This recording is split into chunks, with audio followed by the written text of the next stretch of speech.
రాడు. మన మొఖాలకు వస్తున్నాడు కదా మంచి వైఫ్లు, ఆమెకు రాడు.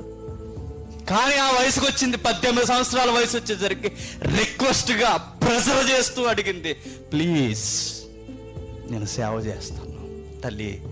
నన్నగా ఉండడం అంటే ఏంటో తెలుసా? నువ్వు కన్యత్వాన్ని ప్రభువుకి అంకితం చేసేయాలి. వివాహం అన్న ప్రస్తావన ఉండదు. తెలుసండి, తన కన్యత్వాన్నంతా ప్రభు సేవకి అంకితం చేసేసిందండి. స్త్రీ అంటే ఆవిడలాగా ఉండాలి. మరి చూస్తే మరలా ఎవరిని చూడాలనిపిస్తుంది తెలుసా? మదర్ తెరీసాని చూడాలనిపిస్తుంది. కన్యత్వాన్నే ప్రభువుకి అంకితం చేసింది, కన్యత్వాన్నే ప్రభువుకి అంకితం చేసింది. చివరికి నిండు వృద్ధురాలుగా ప్రభు సేవలోనే చనిపోయిందండి. సేవ చేయాలనుకున్న అక్కడి మిషనరీగా పంపించబడింది. పేదలకు సేవ చేయాలి. భారతదేశంలో పేదవారు ఎక్కువ ఉన్నారు. నిర్ణయం తీసుకుంది,